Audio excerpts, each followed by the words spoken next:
Bonjour et bienvenue. On a parfois l'impression d'être dépassé par la vitesse à laquelle le monde change. Aujourd'hui, on plonge dans une analyse vraiment puissante qui met des mots sur ce sentiment. C'est la deuxième lettre de Silo, tirée de son livre Lettre à mes amis. C'est un diagnostic assez frappant de la crise mondiale qu'on vit en ce moment. Bon, cette citation-là de Silo, elle va droit au but. Il met vraiment le doigt sur le bobo, ce grand fossé qui n'arrête pas de s'agrandir. D'un côté, on a la technologie, l'économie qui avance à une vitesse folle, et de l'autre, nos sociétés, nos comportements humains. On a de la misère à suivre, on est à la traîne. C'est ce décalage-là, nous dit Silo, qui est le vrai moteur de nos crises actuelles. D'ailleurs, pour celles et ceux qui voudraient approfondir et lire le texte original, cette analyse vient des Lettres à mes amis de Silo. On peut trouver ça tout à fait gratuitement sur le site silo.net. C'est vraiment une lecture que je recommande pour mieux comprendre notre époque. Alors, face à ce grand chambardement, on ne reste pas les bras croisés. Silo identifie différentes postures, différentes réactions qu'on adopte souvent instinctivement pour faire face à tout ça. Allons voir les trois principales. Premièrement, il y a ce qu'ils appellent les mécanistes optimistes. Eux, ils sont convaincus que tout va finir par se placer tout seul. C'est un peu comme une grosse machine qui s'ajuste d'elle-même. Pas besoin d'intervenir, le système ou le marché va régler les problèmes comme par magie. Juste à l'opposé, on trouve les pessimistes. Ils voient la même grosse machine, le même mécanisme qui avance tout seul, mais pour eux, ça s'en va droit dans le mur. Ils sont persuadés que le système court à sa perte, que l'effondrement est pas mal inévitable. Et la troisième grande réaction, c'est ceux qui voudraient en quelque sorte peser sur Rewind. Silo les nomme les moralistes. Le présent leur fait peur, c'est trop chaotique. Alors ils idéalisent un passé, des valeurs d'autrefois, en s'imaginant que c'était plus simple, plus stable, plus réconfortant. Et c'est là que l'analyse de Silo nous amène ailleurs. Parce que, peu importe la posture qu'on adopte, optimiste, pessimiste ou nostalgique, il soutient que ça aboutit finalement à la même chose, un repli sur soi. Un individualisme radical où la devise devient « chacun pour soi ». Cette montée de l'individualisme nous plonge dans un paradoxe vraiment fascinant que Silo met en lumière. C'est une sorte d'énigme sur la nature du pouvoir dans le monde d'aujourd'hui et la réponse est pas mal contre-intuitive. La question qui tue, c'est celle-là.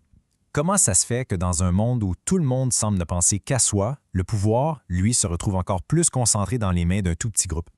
OK, regardons ça. Voici le cœur du paradoxe. D'un côté, on nous parle sans arrêt de liberté, de déréglementation, de décentraliser le pouvoir. C'est la belle promesse. Mais la réalité, de l'autre côté, cette société d'individus isolés a pavé la voie à une concentration de pouvoir absolument sans précédent, surtout entre les mains du grand système financier mondial. Et cette citation-là, elle illustre parfaitement la conséquence de tout ça. Silo explique comment cette dynamique change même la définition d'un pays.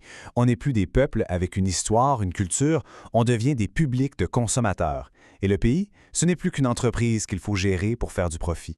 Ce changement-là, c'est pas juste une idée abstraite. Ça a des conséquences bien réelles.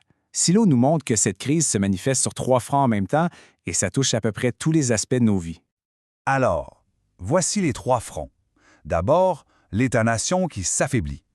Ensuite, on voit monter un nouvel ordre mondial. Et finalement, au niveau le plus personnel, l'individu qui se retrouve de plus en plus isolé.